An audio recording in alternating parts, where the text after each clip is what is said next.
wa idza kana al-walid yatahawan bi umuri dinihi wa laysa indahu ghira al-din intaqalat sifatu ilal ibn.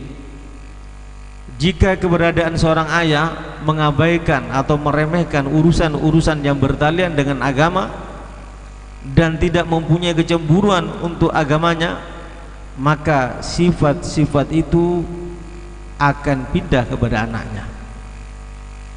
Era globalisasi di mana para intelektual mengatakan era revolusi industri 5.0, artinya era kecanggihan teknologi yang tanpa batas, yang kadangkala teknologi itulah, atau lebih jelasnya HP, internet dan yang semacamnya, demikian juga apapun yang bertalian dengan itu, sering mengalahkan kepada kita. Yang lebih mengerikan lagi, kadangkala anak kita bersama kita di kamar kita, berdua bersama kita, atau di ruang tamu bersama kita, tapi hati mereka bukan bersama kita, bersama HP yang dipegangnya. Al-Habib Bakar Al-Adni al-masyhur, mufakirul Islam, intelektual Islam, pemikir Islam dunia pada saat ini yang baru meninggal itu, beliau mengatakan, kita di mana, anak kita di mana. Pikiran kita kemana, pikiran anak kita kemana. Dan semua konten-konten yang ada di YouTube jelas buatan-buatan Yahudi yang sudah disetting untuk merusak akal dan iman anak kita mulai kecil.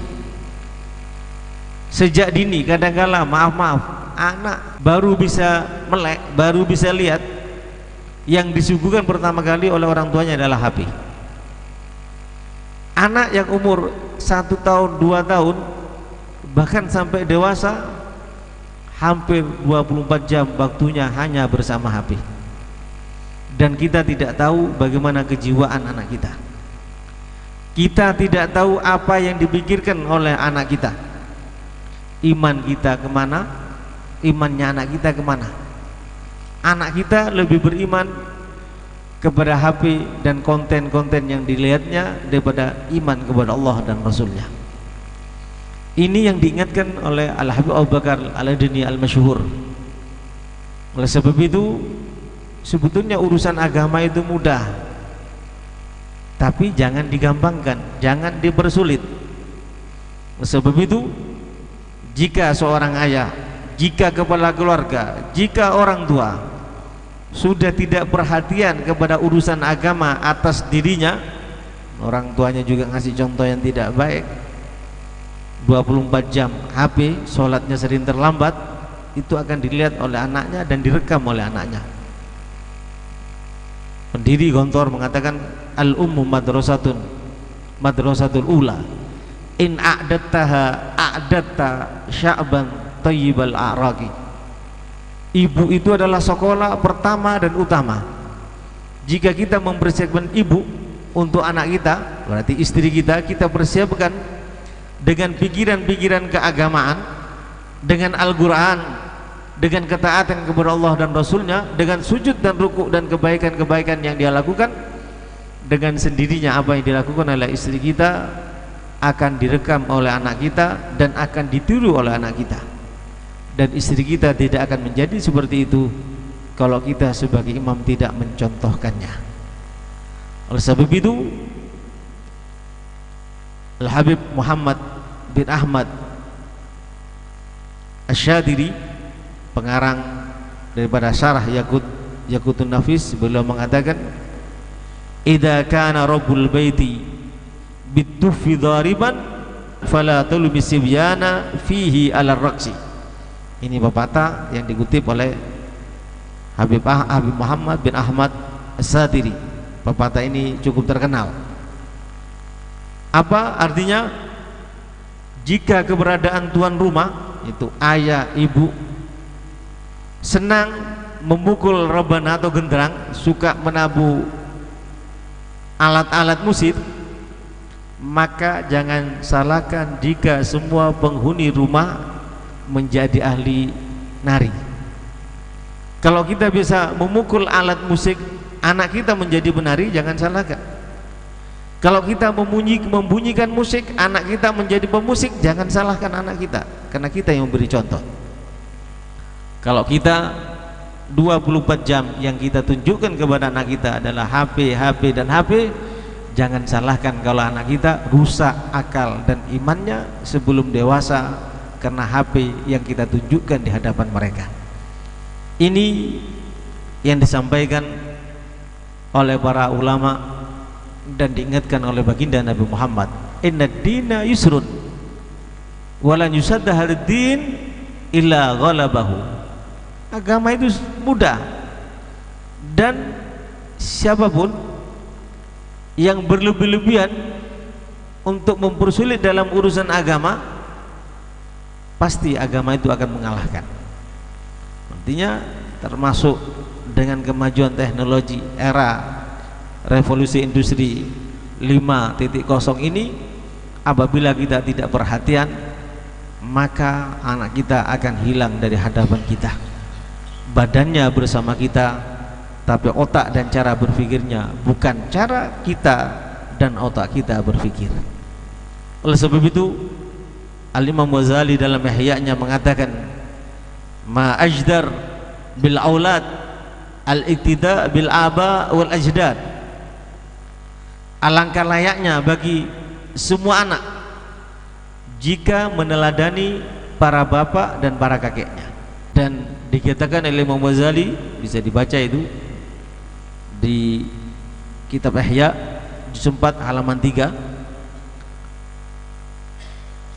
wa man asbaha abahu fama zalam, dan barang siapa menyerupakan dirinya dengan ayahnya, maka dia bukan orang yang jahat, bukan orang yang zalim. Kalau orang tuanya 24 jam pegang HP, anaknya tidak dikasih HP menangis, yang salah bukan anaknya tapi bapaknya. Tapi kalau bapaknya 24 jam yang dipegang adalah Al-Quran, yang dilakukan adalah sujud dan rukuk kepada Allah, yang dilakukan adalah lantunan-lantunan salawat dan kalimat tauhid, pasti sang anak dengan sendirinya akan mengikuti kita.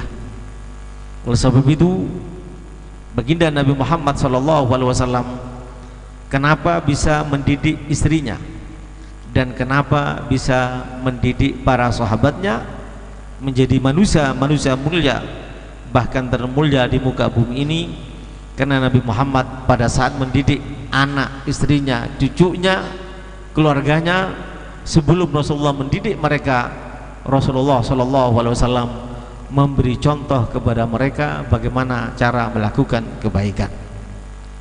Hadirin yang dimuliakan oleh Allah Subhanahu wa taala.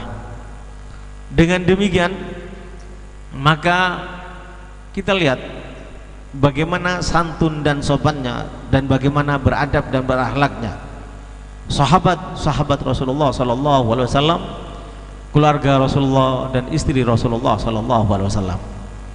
Kita ambil contoh salah satu di antaranya dalam riwayat cukup banyak ya, di antaranya diriwayatkan oleh Imam Al-Bukhari dalam kitab Bukharinya.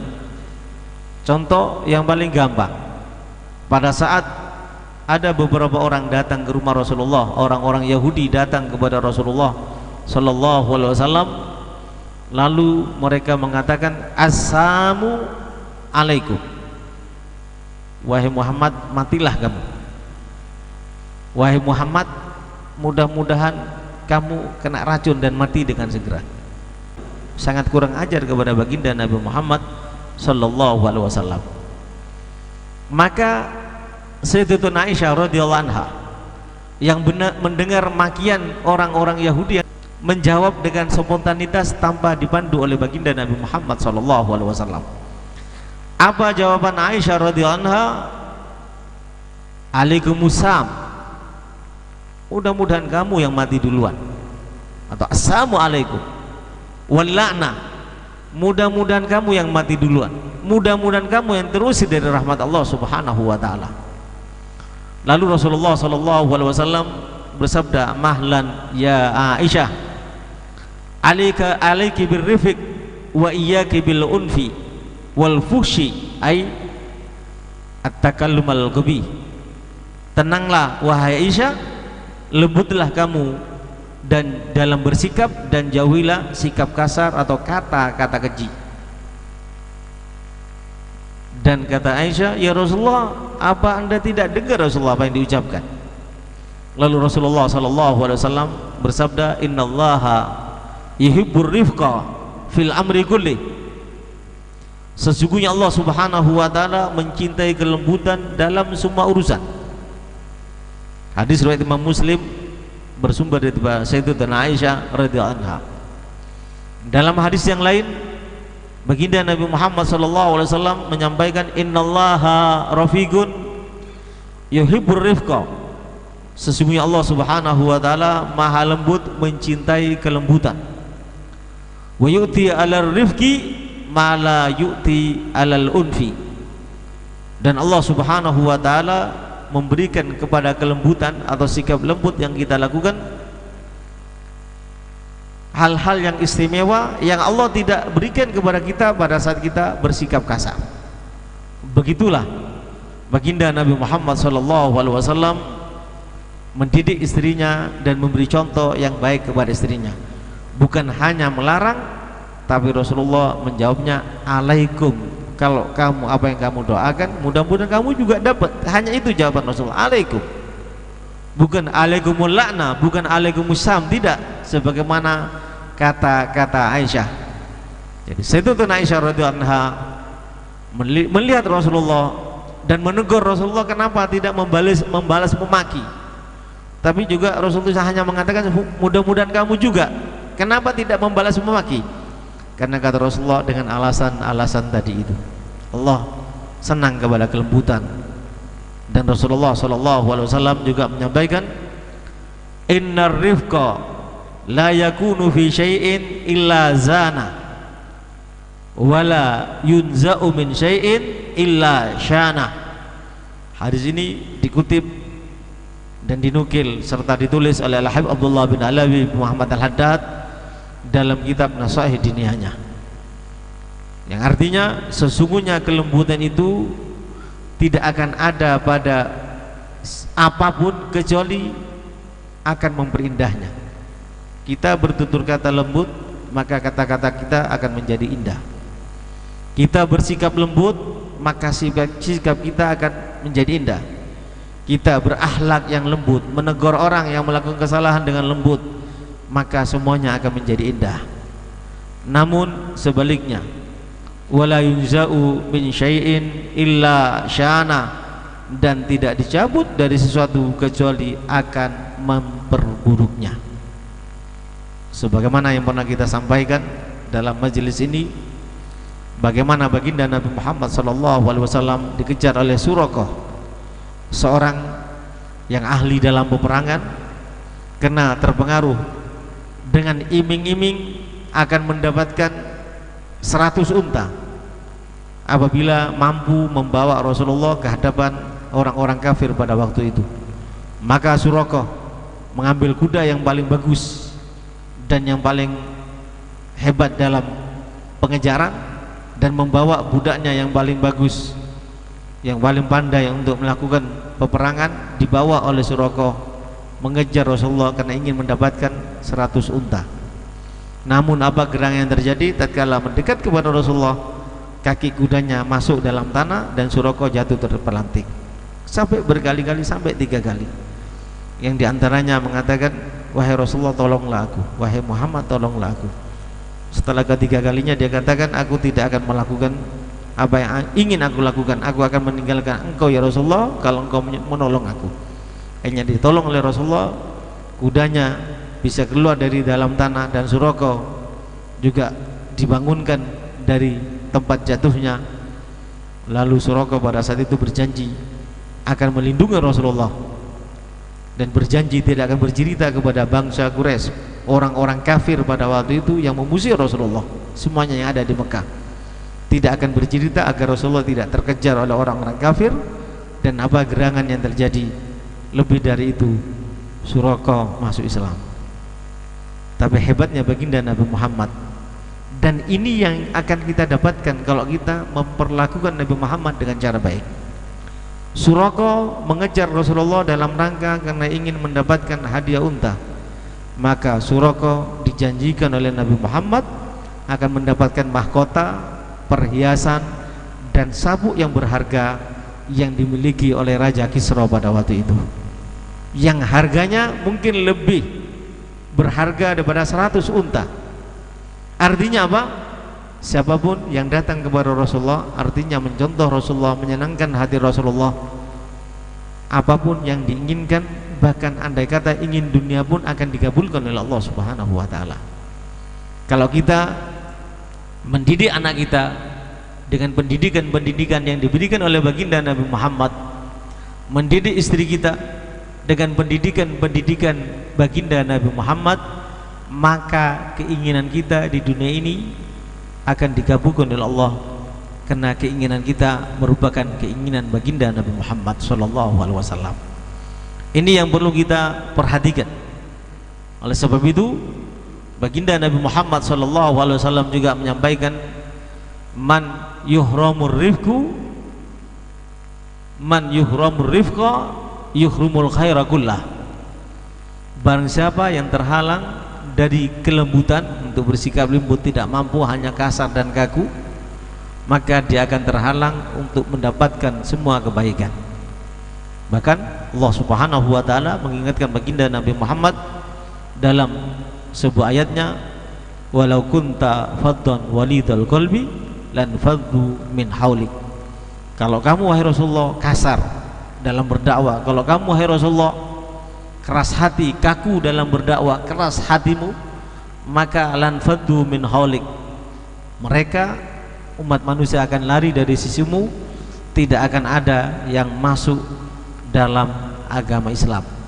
Begitulah baginda Nabi Muhammad SAW menyampaikan, begitulah Rasulullah SAW mendidik para anak didiknya untuk menjadi mulia di hadapan Allah Subhanahu wa ta'ala. Dan inilah yang dimaksud oleh Allah Subhanahu wa ta'ala, ud'u ila sabili rabbika bil hikmah, ajaklah umat manusia untuk mengenal Tuhannya dengan hikmah, dengan santun.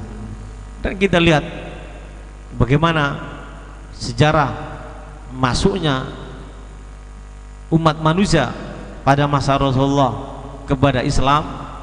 Mereka masuk Islam bukan karena apa, seperti Suraqah tadi, tapi mereka masuk Islam rata-rata karena melihat keindahan akhlak baginda Nabi Muhammad SAW. Dengan kata lain, kalau kita sering memaki anak istri kita, kalau terlontar perkataan yang sama daripada anak istri kita, jangan salahkan anak istri kita, berarti kita yang salah. Apapun yang kurang indah, kurang patut dan kurang layak dilakukan oleh anak dan istri kita, hendaknya jangan salahkan anak istri kita, tegurlah diri kita sendiri lebih awal. Perbaiki dan perhatikan introspeksi diri ya, tentang diri kita. Oleh sebab itu, baginda Nabi Muhammad SAW menyampaikan dalam sebuah hadisnya, rahimallahu imra'an a'ana waladahu alal bir. Mudah-mudahan Allah Subhanahu wa ta'ala merahmati orang tua yang membantu anaknya untuk berbuat baik. Artinya apapun kesalahan dari anak kita, apalagi di era globalisasi seperti ini, jangan langsung dihujat, langsung dimaki, tapi diarahkan. Kita jangan berharap anak kita punya akhlak yang baik, punya pemahaman agama yang baik, tapi apa yang kita lakukan bertolak belakang dengan itu. Artinya apa? Kita didik anak kita dengan hanya pendidikan umum, tidak pernah kita didik mereka, anak kita, dengan pendidikan baginda Nabi Muhammad. Kita didik anak kita dengan pengetahuan atau ilmu pengetahuan yang datang dari orang kafir, tapi kita tidak pernah mendidik anak kita dengan ilmu dan pengetahuan yang datang daripada baginda Nabi Muhammad SAW. Pernah beberapa tahun yang lalu cukup lama. Masih saya di pesantren waktu itu, kira-kira sebelum tahun 90-an masih. Guru-guru kami sering menceritakan ada kejadian besar pada waktu itu. Seorang yang agamanya bagus, seseorang yang soleh, ini perlu kita perhatikan bersama, akhirnya mendidik anaknya dengan pendidikan orang kafir. Apa yang dia lakukan? Dia kirim anaknya ke Amerika, sedangkan pendidikan agamanya masih mentah.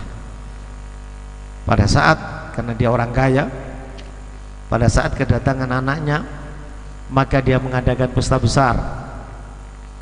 Pesta besar yang dilakukan sebagai ungkapan syukur kepada Allah atas kesuksesan anaknya yang meraih gelar begitu hebat, gelar yang mungkin untuk anak yang pada waktu itu yang seumurnya tidak ada yang meraih gelar seperti itu. Bahkan bisa jadi di masyarakat tersebut, di masyarakatnya orang ini, tidak ada anak yang meraih gelar sebagaimana gelar yang diraih oleh anaknya. Lalu sang ayah dengan pedenya di depan orang banyak mengatakan, wahai anakku, kamu telah sukses dan meraih gelar yang tinggi karena sekolah di Amerika. Dengan capaian dan rayahanmu, maka aku ingin memberi hadiah yang istimewa bagi kamu. Di depan orang banyak dia mengatakan, apa yang kamu minta aku kabulkan pada saat ini. Dan apa yang terjadi dari seorang anak yang tidak pernah mendapatkan pendidikan Rasulullah, ilmu Rasulullah SAW, sang anak berucap dan berkata, wahai ayahku, yang kuinginkan hanya satu. Apa yang diinginkan oleh sang anaknya? Dia katakan, aku ingin kawin dengan saudara perempuanku. Kenapa? Ternyata anaknya ini pada saat dia di Amerika bergaulnya dengan orang Yahudi, dididiknya oleh orang Yahudi, di mana maaf Yahudi itu, bukan saya menyebutkan hal yang tidak pantas, tapi ini kenyataan. Yahudi itu kalau punya anak perempuan tidak akan dikawinkan kecuali dia setubuhi lebih dahulu. Makanya kalau sang anak yang sekolah di Amerika dididik oleh Yahudi mengatakan ingin kawin dengan saudaranya sendiri, tidak salah. Yang salah adalah orang tuanya. Kenapa orang tuanya tidak mendidik anaknya dengan pendidikan agama? Oleh sebab itu, ayyuhal hadirun al muhtaramun, perhatikan anak kita sebelum kita menyesal.